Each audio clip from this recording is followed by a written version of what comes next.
আমার মতো ছোটবেলায় এই কটকটি কার কার পছন্দ ছিল বলুন তো?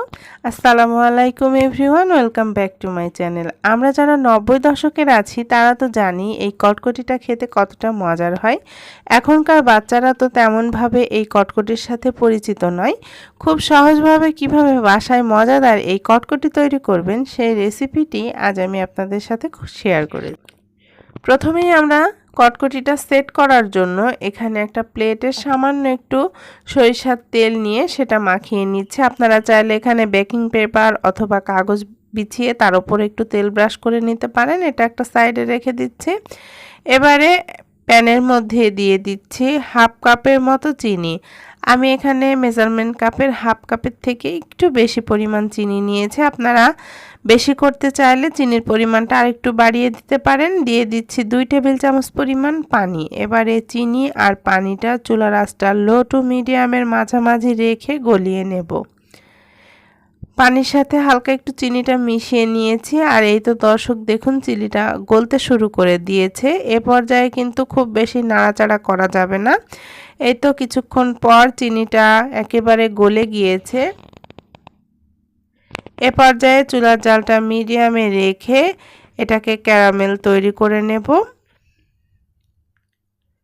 এই তো আমি প্রায় 2-3 মিনিটের মতো এটাকে ভালো করে জাল করে নিয়েছি। এই তো খুব সুন্দর একটা ক্যারামেলের কালার চলে এসেছে।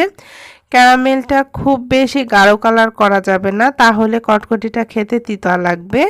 এই তো এটা রেডি হয়ে এসেছে। আমি সামান্য একটু পানি দিয়ে এই ক্যারামেলটাকে রেডি করে নিয়েছি। এই তো দর্শক দেখুন খুব সুন্দরভাবে ক্যারামেলটা হয়ে গিয়েছে। ক্যারামেলে একটা কালারও চলে এসেছে। এর থেকে বেশি ব্রাউন কালার করলে ক্যারামেলটা খেতে তিতা লাগবে। এবার আমি এই মিশ্রণটাকে চুলা থেকে নামিয়ে নিচ্ছি।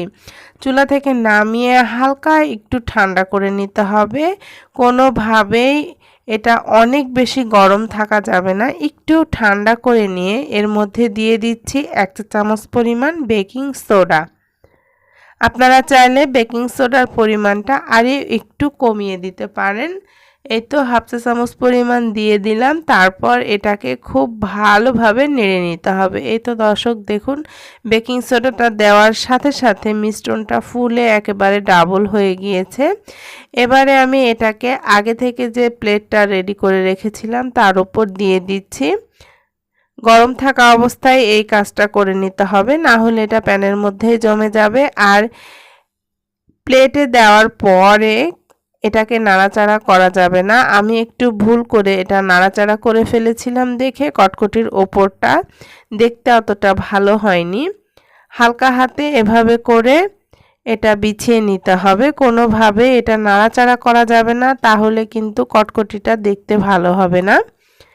এই তো এভাবে করে আমি পুরো মিশ্রণটাই ঢেলে নিয়েছি। এবার আমি এটাকে নর্মাল স্বাভাবিক তাপমাত্রায় রেখে ঠান্ডা করে নেব, যতক্ষণ না পর্যন্ত এই মিশ্রণটা একেবারে ঠান্ডা হয়ে জমে যাচ্ছে সেই পর্যন্ত।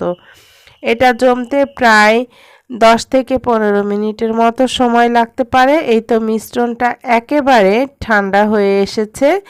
আমি 1 ঘন্টা পর এটাকে দেখিয়ে দিচ্ছি যে এটা কত সুন্দরভাবে জমে গিয়েছে। এই তো দর্শক দেখুন কটকটিটা খুব সুন্দরভাবে জমে গিয়েছে, প্লেট থেকেও উঠে গিয়েছে। আমি আপনাদেরকে ভেঙে দেখাচ্ছি যে এটা কতটা মুচমুচে হয়েছে। এই তো দর্শক দেখুন এটা খেতে অনেক বেশি মজার হয়েছিল। আমরা যারা কটকটিটার সাথে পরিচিত তারা তো জানি যে এই কটকটি খেতে কতটা মজার। এভাবে আপনারা বাসায় খুব সহজেই বানিয়ে নিতে পারেন। আর এটা কোনো এয়ারটাইট বয়ামে বা বক্সে ভরে আপনারা 1 সপ্তাহের জন্য সংরক্ষণ করে খেতে পারেন। আপনারা চাইলে বেশি করে বানাতে পারেন। বেশি করে বানালে পরিমাণগুলো আরেকটু বাড়িয়ে দেবেন। এই তো ভীষণ মজাদার কটকটি একেবারে রেডি। আশা করছি আজকের মজাদার এই রেসিপিটি আপনাদের কাছে অনেক ভালো লেগেছে। ভালো লাগলে লাইক, কমেন্ট এবং শেয়ার করতে ভুলবেন না। আগামী পর্বে আবারও আপনাদের সাথে দেখা হবে নতুন কোনো রেসিপি নিয়ে। সে পর্যন্ত সবাই ভালো থাকবেন, সুস্থ থাকবেন। সবাইকে আল্লাহ হাফেজ।